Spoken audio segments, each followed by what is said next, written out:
والصلاة والسلام على حبیبہ محمد وآلہ وصحبہ اجمعین اما بعد فاعوذ باللہ من الشیطان الرجیم بسم اللہ الرحمن الرحیم وَإِذَا سَأَلَكَ عِبَادِي عَنِّي فَإِنِّي قَرِيبٌ أُجِيبُ دَعْوَةَ الدَّاعِ إِذَا دَعَانِ فَلْيَسْتَجِيبُوا لِي وَلْيُؤْمِنُوا بِي لَعَلَّهُمْ يَرْشُدُونَ اللهم سبحانك لا علم لنا إلا ما علمتنا إنك أنت العليم الحكيم مولاي صل وسلم دائما أبدا على حبيبك من زانت بالأسر معزز خواتین و حضرات، السلام علیکم ورحمۃ اللہ وبرکاتہ۔ اللہ کریم کا احسان ہے کہ بار دیگر اللہ جل شانہ نے یہ نشست منعقد کرنے کی سعادت عطا فرمائی۔ اللہ کریم یہ مل بیٹھنا قبول فرمائیں۔ آپ کے سامنے جو آیا کریمہ تلاوت کرنے کا شرف نصیب ہوا، اس کا ترجمہ عرض کرتا ہوں۔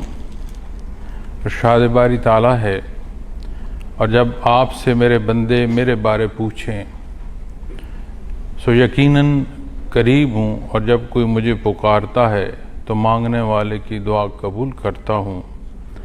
بس چاہیے کہ یہ بھی میرا حکم قبول کریں اور میری ذات پر ایمان لائیں تاکہ وہ ہدایت پائیں۔ معزز سامعین کرام، اللہ جل شانہ کی ذات، اس کی معیت ہر شے کو حاصل ہے۔ کوئی ذرہ ایسا نہیں جو اس سے بعید ہو۔ ہر شے کو اللہ کریم کی ذات احاطہ کرتی ہے۔ اب جب اس پہلو سے آپ قرب کی اس کیفیت اور اس حال کو آپ معیت کی نسبت سے دیکھیں، یا معیت سے پھر اس قرب کے اضافے کو یا ترقی کو اقربیت کی کیفیت سے دیکھیں یا سمجھنے کی کوشش کریں، تو ایک بات بڑی واضح ہے کہ اللہ کریم کی ذات ہر جگہ ہر لحظے ہر آن موجود ہے۔ جسے جتنا اس نے وجود اور فرصت بخشا، اس کی ذات تو موجود ہے جو ہمہ وقت ہے، لیکن اس فانی جہان کی فانی ساعتوں میں اس فانی مخلوق کا جتنا وقت ہے، کیا اسے بھی یہ احساس ہے؟ کیا اسے بھی یہ ادراک ہے؟ کیا اس کا بھی ایمان اس درجے کا ہے کہ وہ معیت باری تعالیٰ کو محسوس کر پائے؟ کوئی شے دین اسلام میں ایسا نہیں کسی شے سے متعلق فرمایا گیا، یعنی کوئی حکم ایسا نہیں فرمایا گیا یا کوئی بات ایسی ارشاد نہیں فرمائی گئی جو انسانی استطاعت سے باہر ہو۔ جب اللہ جل شانہ اپنے حبیب صلی اللہ علیہ وسلم کو ارشاد فرما رہے ہیں کہ میرے بندے میرے بارے پوچھتے ہیں، تو انہیں بتا دیجئے کہ میں ان کے قریب ہوں۔ اتنا قریب ہوں کہ کلام تو کلام، وہ جو خیال، وہ جو نہاں خانے دل میں اٹھنے والی کوئی بات، کوئی درد، کوئی کیفیت، کوئی چاہت، اسے بھی وہ جانتا ہے۔ نہ صرف اس چاہت کے پیدا ہونے پر جانتا ہے، نہ یہ وجود تھا، نہ یہ قلب تھا، نہ یہ خیال تھا، نہ یہ چاہت تھی، وہ تو تب سے جانتا ہے۔ اور وہ غفور الرحیم فرماتا ہے کہ تمہاری دعائیں بھی سنتا ہوں اور شرف قبولیت بھی دیتا ہوں۔ اور وہ غفور الرحیم ارشاد فرماتا ہے کہ جو ایمان کی کیفیت اور حال ہے، اپنی زندگی اس پہلو سے بسر کرو کہ تمہیں دوامی تو جو ہے کامیابی نصیب ہو۔ حدیث شریف متفق علیہ سے ہے، حضرت ابو ہریرہ رضی اللہ تعالیٰ عنہ سے روایت ہے کہ نبی کریم صلی اللہ علیہ وسلم نے ارشاد فرمایا، اللہ جل شانہ فرماتا ہے کہ میں اپنے بندے کے گمان کے مطابق ہوں، اور میں اس کے ساتھ ہوں جہاں بھی وہ مجھے یاد کرے۔ اللہ کی قسم، یقیناً اللہ اپنے بندوں کی توبہ پر اس شخص سے بھی زیادہ خوش ہوتا ہے جو جنگل میں اپنی گم شدہ چیز پا لیتا ہے۔ جو ایک بالشت میرے قریب آتا ہے، میں ایک آدھ اس کے قریب آتا ہوں، جو ایک ہاتھ میرے قریب آتا ہے میں 2 ہاتھ اس کے قریب آتا ہوں، اور جب وہ میری طرف چلتا ہوا آتا ہے میں اس کی طرف دوڑتا ہوا آتا ہوں۔ یہ اس کی شان کریمی ہے، وہ غفور الرحیم ہے، اپنے بندوں سے پیار فرماتا ہے، کرم فرماتا ہے، احسان فرماتا ہے۔ جیسے اس کی ذات ہر جگہ ہر لحظے ہمہ وقت موجود ہے، ایسے ہی اللہ جل شانہ کی جو رحمت ہے یہ بھی اس کی صفت ہے، یہ بھی لامحدود ہے۔ چونکہ اس کی ذات لامحدود ہے، اس کی صفات لامحدود ہیں۔ ہم جب اپنے محدود ذہن، محدود سوچ اور محدود فکر میں لامحدود کو ماپنا چاہتے ہیں تو یہ ممکن نہیں ہے۔ یہ اس کا کرم اور احسان ہے کہ انبیاء اور رسول کو مبعوث فرمایا، ہمیں حدود و قیود کی جہاں آگاہی نصیب ہو رہی ہے ذاتی حوالے سے، وہیں ہماری ضروریات، اس کے ذرائع اور اس کی تکمیل بھی عطا فرمائی ہے، الحمدللہ۔ اور اللہ کریم نے جو ارشاد فرمایا اس حدیث شریف میں، آپ صلی اللہ علیہ وسلم نے جو ارشاد فرمایا کہ میرا بندہ جو گمان کرتا ہے، نبی کریم صلی اللہ علیہ وسلم جلوہ افروز ہیں، دہی آبادی سے ایک صحابی حاضر ہوئے اور عرض کی، یا رسول اللہ صلی اللہ علیہ وسلم، قیامت کے دن کیا اللہ کریم خود حساب لیں گے؟ یعنی اس کی شرح میں اگر آپ بات کریں تو جیسے فرشتے سوال جواب کر رہے ہیں، فرشتے لکھ رہے ہیں، تو قیامت کے دن بھی حساب کتاب کی جو پہلو ہے وہ فرشتوں کے سپرد ہے یا عدل کا نظام اللہ کریم کے دست قدرت میں؟ تو انہوں نے عرض کی کہ کیا روز محشر کا حساب کتاب اللہ کریم خود لیں گے؟ آپ صلی اللہ علیہ وسلم نے ارشاد فرمایا کہ بے شک۔ اس پر وہ خوش ہوئے اور مسکراتے چل دیے کہ عرض کی، یا رسول اللہ صلی اللہ علیہ وسلم، پھر تو فکر کی کوئی بات نہیں، جب اللہ کریم حساب لیں گے تو یقیناً وہ معاف فرما دیں۔ اب ان کا اپنے اللہ جل شانہ کے بارے میں کیا گمان ہے؟ اور اللہ کریم فرماتے ہیں کہ میرا بندہ جیسے مجھ سے گمان رکھے ویسے مجھے پائے گا۔ اب دائرے دنیا کی زندگی سے متعلق حدیث شریف میں آتا ہے کہ جس قوم سے کوئی مشابہت دنیا میں رکھے گا، قیامت کے دن حساب کتاب اس قوم کے ساتھ اس کا ہوگا۔ اب آپ ایک پہلو دیکھیں عطا کا کہ اللہ جل شانہ ہر جگہ ہر لحظے موجود ہیں، اور وہ خیال جو ابھی دل میں پیدا ہونا ہے وہ اسے بھی جانتے ہیں، اور فرماتے ہیں کہ میں اپنے بندے کے قریب ہوں، اور اے میرے حبیب انہیں ارشاد فرما دے کہ میں اپنے بندے کے قریب ہوں، اس کی دعائیں سنتا ہوں، جو وہ مجھے پکارتا ہے اور جو مانگتا ہے اس کی دعا کو قبول کرتا ہوں۔ اور دوسری بات کہ کیسا گمان رکھتا ہے، اور اسی پہلو کا جو دوسرا حصہ ہے کہ وہ تو موجود ہے، کیا ہمارا ایمان اس درجے کا ہے کہ یہ احساس، یہ نزاکت ہم بھی محسوس کر رہے ہیں کہ نہیں؟ پھر دار دنیا کی جو زندگی ہے، اب وہ گمان کہ اللہ حساب خود لے گا، تو الحمدللہ پھر تو کوئی خطرے کی بات نہ رہی۔ لیکن جب ہم دنیا کی زندگی کو اپنے نظر سے اپنے آج کے حالات کے مطابق دیکھتے ہیں تو ہماری مشابہت کیا ہے؟ ہم کیا دکھنا چاہتے ہیں؟ ہم کیسا دکھنا چاہتے ہیں؟ ہماری پسند کیا ہے؟ اس کے مطابق بھی ارشاد ہے کہ جس قوم کی مشابہت کوئی اختیار کرے گا، قیامت کے دن اس کا حساب اس قوم کے ساتھ ہو۔ تو جو پہلو عطا کا ہے وہ ہمہ وقت ہے، اور جو پہلو ہماری ذمہ داریوں میں آتا ہے وہ وقتی بھی ہے، لمحاتی بھی ہے، یعنی فانی ہے، لیکن جو اختیار اللہ نے عطا فرمایا اس اختیار کا استعمال کیا ہے، جب ہم یہ دیکھتے ہیں تو بے شمار کمزوریاں نظر آتی ہیں۔ وہ غفور الرحیم ہے، وہ معاف فرماتا ہے، اور جو ارشاد فرمایا گیا نا کہ وَلْيُؤْمِنُوا، ایمان، اب ایمان سے مراد یہ صرف نہیں ہے کہ اقرار سے مراد صرف یہ نہیں ہے کہ اعلان، یہ تصدیق قلب کی ہے، اور اس کے ساتھ عمل الصالحات۔ قرآن کریم نے ایمان کے ساتھ متعدد جگہ ارشاد فرمایا، جب عمل الصالحات کی بات کرتے ہیں تو بنیاد جب عبادات آتی ہے، پھر عبادات کے ساتھ معاملات تک بات جاتی ہے۔ ایسا نہیں ہے کہ کوئی زندگی کا پہلو ایسا ہے کہ جہاں ہاں ٹھیک ہے اپنی مرضی سے کر لو، اپنی پسند سے کر لو۔ اپنی مرضی اور اپنی پسند اللہ کریم کے حکم کے تحت لے آؤ، اسی میں تمہاری فلاح ہے، اور جو تمہاری ہمیشہ کی کامیابی ہے اس کا راز بھی اسی میں مضمر ہے۔ بچہ کوئی چمکتی شے اٹھائے، ماں اسے روکتی ہے کہ یہ تیز دھار آلات ہیں، اسے نقصان پہنچائیں گے۔ چمکتی آگ ہے، اسے اس کے علاؤ اور اس کی حدت کا اندازہ نہیں، وہ اس کی چمک کو دیکھ کر اس کی طرف گھسٹتا ہے بچہ، ماں روکتی ہے۔ اب بچہ چیختا ہے، روتا ہے کہ میں جو چاہ رہا ہوں وہ مجھے نہیں مل رہا، یہ روک رہی ہے مجھے۔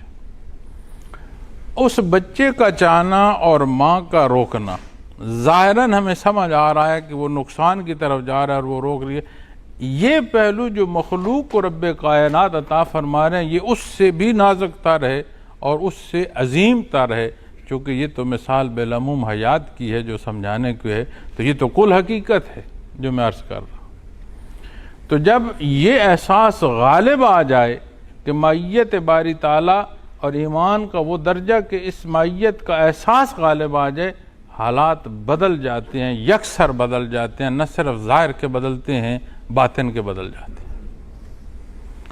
آپ صلی اللہ علیہ وسلم کے حضور کتنے واقعات ایسے پیش ہوئے؟ کیا وہ جو تلوار لہراتا آپ کے حضور آیا کہ آج کون آپ کو بچائے گا، اور جب آپ نے ارشاد فرمایا اللہ، تو وہی کانپتے ہاتھوں تلوار گر گئی، اور جب آپ نے ارشاد فرمایا اب تجھے کون بچائے گا، تو اسے جو اس لمحے پر یہ کلام نصیب ہوا، اس کی خوش بختی کہ وہ جو بالعموم بدی کی راہ تھی، آپ صلی اللہ علیہ وسلم تک پہنچتے وہ ایسے کمال کو پہنچی کہ درجہ صحابیت پر وہ فائز ہو گئے۔ اور جب درجہ صحابیت کی بات آتی ہے تو یہ بات سمجھنے کی ضرورت ہے کہ یہ کہہ دیا جائے کہ وہ تو صحابی رسول تھے، کوئی شک نہیں ہے کہ وہ صحابی رسول تھے۔ اللہ نے ان ہستیوں کو ازل سے چنا اپنے حبیب کے خدام کے طور پر، کوئی شک نہیں، لیکن دار دنیا کی تکالیف سے وہ ہستیاں گزریں۔ یہی مکہ المکرمہ ہے جہاں حق کے خلاف اتنی شدت اختیار کی گئی کہ مجبوراً ہجرت کرنی پڑی۔ آپ پہلی ہجرت کے واقعات کے بعد تو واپسی دیکھتے ہیں، لیکن جب مدنی زندگی کی ہجرت آئی کہ مدینہ منورہ کی طرف ہجرت فرمائی گئی، تو پھر ہجرت ایسی تھی کہ پھر یہاں مکہ المکرمہ میں فتح مکہ کے موقع پر بھی صحابہ کرام رضوان اللہ علیہم اجمعین جو مہاجرین تھے انہوں نے قصر نماز پڑھی۔ جب اللہ کے حکم پر، اللہ کے حبیب کے حکم پر ہم نے اپنا گھر بار چھوڑا تو پھر ایسا چھوڑا کہ اس سے قطع تعلق ہو گئے کہ اب آج ہم یہاں مسافر ہیں، ہمارا گھر وہ ہے جس کے لیے ہم نے اللہ کا حکم مانا اور جہاں ہم جا بسے، اور جن میں جا بسے ان کی بھی محبت قرآن کریم بیان فرماتا ہے کہ کیسے انہوں نے اپنے مہاجرین بھائیوں کو اپنے سینوں سے لگایا اور کتنی محبت دی، کتنا احترام دیا۔ اس کی صداقت کی گواہی قرآن کریم دیتا ہے۔ تو جب یہ کیفیت غالب آ جائے کہ میں اپنے اللہ کے روبرو ہوں، پھر حال بدل جاتا ہے۔ اور یہ کہنا کہ دنیا کی تکلیف نہیں ہوتی ہے۔ سردیوں کا موسم ہے، اس سردیوں کے موسم میں آپ جب عمرہ کے لیے مطاف میں اترتے ہیں تو دن میں جو سورج کی حدت ہے وہ محسوس کرتے ہیں کہ نہیں کرتے؟ وجود بتاتا ہے نا کہ سورج کی تیزی ہے، اس میں حدت ہے۔ جب چلتے ہیں تو بیت اللہ شریف کا طواف کر رہے ہیں یہ مطاف سے گزرتے ہوئے جب صحیح میں پہنچتے ہو تو وجود بتاتا ہے نا کہ وجود کا مجاہدہ ہو رہا ہے. عین بیت اللہ شریف میں یہ تمہیں احساس ہو رہا ہے، اسی صحیح پر تمہیں احساس ہو رہا ہے. تو جن حصوں کو اللہ کریم نے اپنی نشانیاں عطا فرمایا، وہ ہستیاں جنہیں یہاں چلنا نصیب ہوا، وہ صحابہ کرام رضوان اللہ علیہم اجمعین، جن کا خون دین اسلام کی خاطر اسی زمین میں رستا رہا، انہیں تکلیف محسوس نہیں ہوئی تھی. مائیت محمد رسول اللہ صلی اللہ علیہ وسلم نے انہیں قرب کے وہ منازل عطا فرمائے کہ جو غیر صحابی کے ہو نہیں سکتے. بعد از انبیاء بلند ترین جو ایمان کا مقام ہے وہ درجہ صحابیت ہے. کلمہ آج بھی وہی ہے، عبادات آج بھی وہی ہیں، ساری شرائط ایمان بھی وہی ہیں، عبادات بھی وہی ہیں، زندگی کے جو معاملات اور عمومی زندگی ہے وہ سارے کے احکامات وہی ہیں. لیکن تمام انسان، تمام بنون انسان کو ایمان نصیب ہو جو بنیاد ہے، پھر ایسے درجے کی عبادات نصیب ہو کہ ہمہ وقت ہمہ تن اس میں اس درجے کے میں ہوں کہ دوسرا کوئی خیال نہ آئے، اور ولایت کے اعلیٰ ترین منازل تک پہنچ جائیں. پھر تمام انسانیت کی ولایت جو ہے اسے جمع کرو. صحابہ کرام تو کجا، تبع تابعین کی جوتی کی جو خاک ہے وہ خاک اعلیٰ ہے جس جگہ وہ جوتی رکھ کر گزر گئے. سبب اسی لیے تو آپ صلی اللہ علیہ وسلم نے ارشاد فرمایا نا کہ صحابی رسول اللہ کی راہ میں اگر ایک مٹھ جو یا آدھی مٹھ جو خرچ کرے اور غیر صحابی احد پہاڑ جتنا سونا خرچ کرے، عند اللہ وہ آدھ مٹھ جو مقبول ہے. اس لیے کہ سونے کو سونا ہونا تو رب کائنات نے عطا فرمایا.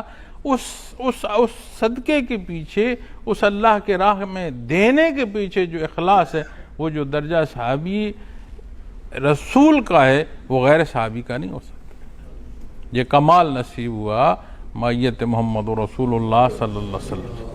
اب اس آیت کی طرف آئیں تو اس آیت میں جو ارشاد فرمایا گیا، جہاں سوال عرض کیا، اگر آپ شان نزول میں دیکھیں گے تو مختلف روایات ملیں گی، لیکن جب آپ اصول کو دیکھو گے تو یہ اصول قیامت تک کے آنے والے انسانوں کے لیے ہے کہ جسے بھی یہ بنیاد درکار ہے کہ میرا اللہ کہاں ہے، اللہ کریم فرماتا تیرے پاس. وَنَحْنُ أَقْرَبُ إِلَيْهِ مِنْ حَبْلِ الْوَرِيدِ، یعنی اتنا تو خود اپنے پاس نہیں ہے جتنا اللہ تیرے پاس. معزز سامعین کرام، ایک لحظے کو خیال فرمائیں کہ یہ کیفیت ایمان کی نصیب ہو. آنکھ کے اٹھنے کو ترازو میں رکھ لو، غلط نہیں اٹھے گی. کان کی سماعت کو ترازو میں رکھ لو، وہ غلط بات سننا گوارا نہیں کرے گا. زبان کو تولو، زبان حدود و قیود میں رہے گی. وجود کی حرکات و سکنات، وجود کی قوت، کوئی پہلو اضافی حصوں میں نہیں جائے گا، حدود میں رہے گا. کیوں؟ اسے کسی سے تمغہ نہیں لینا، اسے مخلوق کی رضا مقصود نہیں، اسے مقصود ہے اللہ کی رضا. جب اللہ کی رضا مقصود ہو اور بندہ اتباع محمد الرسول اللہ صلی اللہ علیہ وسلم پر چل رہا ہو، یہ نسبت نصیب ہو اور عمل نصیب ہو، تو مخلوق کی بھلائی ہوتی ہے، مخلوق کی خیرخواہی ہوتی ہے، مخلوق کی بہتری ہوتی ہے، مخلوق کے دکھ کا سبب ہو نہیں سکتا. اللہ کریم کو اپنی مخلوق بڑی پیاری. تو جب آپ اللہ اللہ کرتے ہیں، اللہ کریم مشائخ اعظام کے درجات بلند فرمائے. دنیا کے خطوں میں، اقوام عالم میں سفر کا بھی موقع ملتا ہے، نشست بھی ہوتی ہے، اور کچھ نہ کچھ بندہ حاصل کر رہا ہوتا ہے. جتنا کن ذہن بھی ہو، کچھ نہ کچھ وہ حاصل کر رہا ہوتا ہے. آسٹریا کے ایک شہر ویانا میں مجھے ایک دفعہ اتفاق ہوا، تو تصوف کے نام پر گفتگو ہوئی. تو دوست جو مجھے ملے ان کا تعلق ترکی سے تھا، محنت مزدوری کے لیے وہاں آئے ہوئے تھے. موضوع جو ہماری ملاقات کا سبب بنا وہ بھی تصوف تھا. تو جب اس موضوع پر بات ہوئی تو مجھے انہوں نے ایک کاغذ اپنی جیب سے نکال کر ایسے دیا کہنے لگے کہ میں نے اپنا سبق جو ہے وہ لکھ کر جیب میں رکھا ہوا ہے. اب اللہ شاہد ہے، ویسے بھی کبھی کسی سے تضحیک نہیں کی، طنز نہیں کیا. ذرائع مزاح یا آپ کہہ سکتے ہیں کہ ایک محبت کی حدود میں رہتی ہوئی، چونکہ کسی کی تذلیل کی جائے اسے مزاح نہیں کہا جاتا، اسے آپ وہ پہلو جو ہے وہ نقصان والا ہے، وہ فائدے والا ہے. تو میں نے تو ویسے کبھی کسی سے نہیں کی. تو ان سے موضوع ہی میرا اللہ اللہ کا ہے. تو میں نے ان سے استفسار کیا، میں نے پوچھا کہ یہ لکھ کر کیوں رکھا ہوا ہے؟ ان کا میرے جو استاد ہیں مجھے انہوں نے کہا یہ سبق ہے تمہارے، سے لکھ کر جیب میں رکھ لو. میں نے کہا اگر یہ سبق جو تمہاری جیب میں لکھا ہوا ہے تمہارے سینے میں منتقل ہو جائے تو کیا سمجھتے ہو؟ آپ یقین مانو سیدھ ہو کر بیٹھ گئے. اس نے کہا کیا کہہ رہے ہو، یہ ممکن ہے؟ تو میں نے کہا 2 دن ہیں میرے یہاں پر، مغرب اور تہجد کا ذکر پر آ جاؤ، جو کچھ لکھ کر تم نے اپنی جیب میں رکھا ہوا ہے تمہارے سینے میں منتقل ہوگا اور تم خود گواہی دو گے. اب جب میں اس کی تڑپ کو یا دنیا کے اسفار میں مختلف موضوعات اس موضوع کے تحت مختلف گفتگو کو سنتا ہوں، یقین مانیں کہ دل سے دعا نکلتی ہے بار الہ مشائخ اعظام کے درجات بلند فرما، ہمیں تو آب آتا کی طرح آسان کر کے تصوف کا شعبہ جو ہے وہ سکھا گئے. اب جب آپ یہاں اسی شعبے سے بات کرو گے تو مشاہدات کے حوالے سے، انکشافات کے حوالے سے منع کیا جاتا ہے، لیکن احساس تو ہوتا ہے نا جی، محسوس تو ہوتا ہے. محنت فرمائیں، جس دن آپ مراقبہ اقربیت محسوس کریں گے اس دن تجاوز سے آپ کا شریر کانپے گا، ایسے لرزے گا. یہ کھانے جو ہوتے ہیں نا کہ الگ الگ کھانے، مراقبات منازل کا کھانا کو اور ہوگا اور میری سمجھداری اور دسترس کا کھانا کو اور ہوگا. یہ کھانے مل جاتے ہیں، کچھ ہے بچتی کوئی نہیں. تو جو قرب ہے اللہ کریم کا، یہ اتنی عظیم نعمت ہے کہ یہ مقصد حیات پر بندے کو قائم کرتا ہے، حفاظت الہیہ کا سبب بنتا ہے. اور احساس نہ رہے اسے کیا کہتے ہو، اسے کہاں بھیجتے ہو؟ اسی لیے پاگل خانے ہیں نا، کہتے ہیں اس کا ہوش نہیں رہا، ہوش کھو بیٹھا ہے. ہوش کیا ہے کہ کسی شے کا احساس نہیں رہا، پہننا کیا ہے، کھانا کیا ہے، جو آ رہا ہے یہ کون ہے. ہوش کھو دینا کیا ہے؟ احساس نہیں رہا. بھوکا ہے تو بھوکا ہے، جو کھانا شروع کر دیا تو اتنا کھا رہا ہے کہ اسی سے بیمار ہو جائے گا. کسی سے ہنس رہا ہے تو ہنسی جا رہا ہے، کسی کے گلے پڑ گیا ہے تو گلے پڑ گیا. تو ہوش کھو جائے تو پھر احساس تو ختم ہو گیا. تو جب آپ احساس کی بات کرتے ہیں تو دنیا میں جب بندے کا ہوش نہ رہے تو اسے آبادیوں میں جگہ مختص کر کے الگ کر دیتے ہیں کہ یہ ہوش والا نہیں، اسے پاگل خانے میں رکھو. تو جب اس کیفیت کو آپ ایمانی پہلوؤں سے دیکھیں گے تو جو بے عملی ہے اس نے تو پورے معاشرے میں اس درجے کا تعفن پیدا کر دیا ہے کہ پورا معاشرہ پاگل خانہ بن گیا. اسی لیے رشتوں کی تمیز ختم ہو گئی، احترام ختم ہو گیا، اخلاق ختم ہو گیا. ہر بندہ یہ چاہتا ہے کہ جو مجھے پسند ہے وہ ہو، اور قرب الہی بندے کو اس مقام پر لا کھڑا کرتا ہے. وہ کہتا ہے میرا اللہ کیا چاہتا ہے. بخاری شریف میں جب عبادات پر ارشاد فرمایا گیا اور نفلی عبادات، فرائض کی تکمیل کے بعد جب نفلی عبادات کی آتی ہے نا بات، اللہ کریم فرماتا ہے میرے قرب کے لیے جو نفلی عبادات اختیار کرتا ہے، فرماتا ہے میں اس کی آنکھیں، اس کی زبان، اس کے کان، اس کے ہاتھ اور پاؤں ہو جاتا ہوں.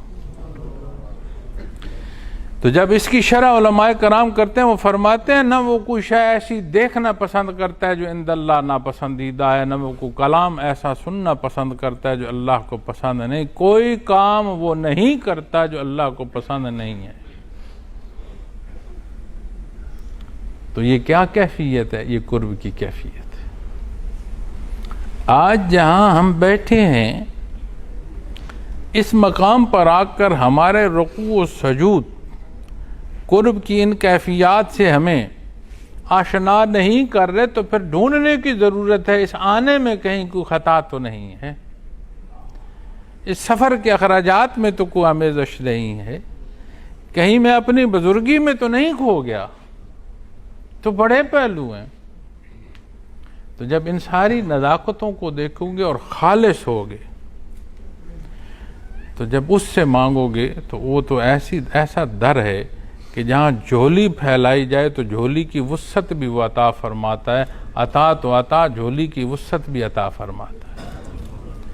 تو ہمیشہ اللہ کی ذات پر انحصار کرو، ہمیشہ اپنے اللہ کی ذات پر بھروسہ کرو، یہ بنیاد ہے۔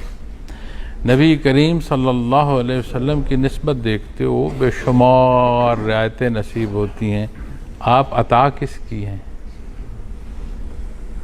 آپ تک کی جو نسبت نصیب ہوگی امتی کی، یہ عطا کس کی ہے؟ ہر پہلو سے دیکھو گے تو نسبت اللہ کی طرف جائے گی، اور جب نبی کریم صلی اللہ علیہ وسلم سے جا پوچھو، آپ کی حدیث مبارکہ دیکھو، آپ کی سنت خیر الانام دیکھو، ایک ایک پہلو دیکھو، وہ اللہ کی مخلوق کو اللہ سے جوڑ رہے ہیں، ہر پہلو سے اللہ سے جوڑ رہے ہیں۔ تو جب یہ کیفیت اور حال ہمیں قرآن کریم بیان فرما رہا ہے کہ اللہ فرماتا ہے میں اپنے بندے کے قریب ہوں، اے بندے تو کہاں ہے؟ سوال ہے کہ کہتے ہیں حضرت رحمۃ اللہ علیہ سے کسی نے بات کی کہ اللہ کی تلاش ہے۔ اللہ تو ہر جگہ موجود ہے، اپنی آنکھوں کا علاج کراؤ، یعنی اپنے ہوش کی ضرورت ہے، اپنے ایمان کی مضبوطی کی ضرورت ہے، وہ قادر مطلق تو ہر جگہ موجود ہے۔ اللہ کریم یہ نزاکت عطا فرمائے، یہ سمجھ عطا فرمائے، اور دین کی سمجھ اور استقامت عطا فرمائے، ضروریات دین کا جاننا نصیب فرمائے، اور اس درجے کا دین نصیب ہو کہ عمل کرتے ہوئے مخلوق تک پہنچانا نصیب۔ اس سے مراد یہ نہیں ہے کہ ہم بڑے مبلغ ہیں، نہیں، اس سے مراد اتباع محمد رسول اللہ صلی اللہ علیہ وسلم ہے۔ آپ نے فرمایا بلغوا انی ولو آیا، او کما قال محمد رسول۔ ہر بات کی نسبت اپنے اللہ کی طرف کرو، ہر بات کی پرکھ آپ صلی اللہ علیہ وسلم کی ذات اقدس کی طرف کرو، وہیں سے حدود و قیود ملتی ہیں۔ تو اللہ کریم میرا اور آپ کا حامی و ناصر ہو، اللہ کریم یہ بیٹھنا قبول فرمائے۔ اور جب ذکر کرتے ہو تو اس میں دھیان رکھو، غور فرمائے، طریقہ ذکر بار بار دہرایا جاتا ہے، لطائف اور مراقبات پر تحریر اور بیانات موجود ہیں۔ کیوں؟ جتنی کوئی شے اہم ہوتی ہے اتنا تکرار کیا جاتا ہے کہ کوئی لغزش یا کمی بیشی نہ ہو۔ سارا دن بیٹھ کر سر ہلاتے رہو، سانس لیتے رہو، ربط ٹوٹ جائے گا تو نسبت ذکر کی ہوگی، ذکر کے مقام پر ہوگے کہ نہیں یہ ایک الگ بات ہے۔ آنکھیں بند کر کے متوجہ بیٹھے رہو لیکن اپنی تسبیح اور اپنے مراقبے کے مطابق نہیں ہوگے تو ذکر کی نسبت ہوگی ایک اچھے عمل کے لیے کوشاں ہو، کیا وہ مراقبہ بھی ہوگا؟ اور جانتے ہیں مراقبہ کہتے کسے ہیں؟ جب مراقبے کی شرح کرو گے نا، لفظ مراقب کی تفصیل پر آؤ گے، لفظ مراقب یعنی مراقب کون ہے؟ جس نے عمل صالح کیا ہو اور اب عطا کا منتظر ہو۔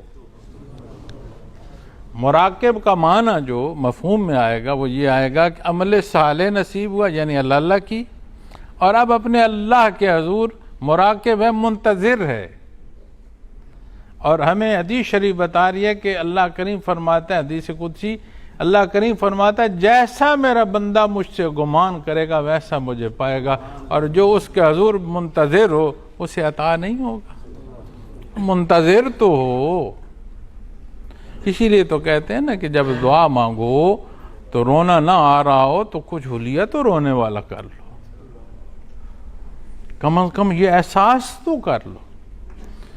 تو یہ نہ صرف ہماری ضرورت ہے بلکہ پوری امت کی ضرورت ہے، تمام مسلم ممالک کی ضرورت ہے، چونکہ یہ وہ حصہ ہے جو ہمیں اتفاق دے گا، ایک دوسرے کا لحاظ دے گا، ایک دوسرے کا احترام دے گا۔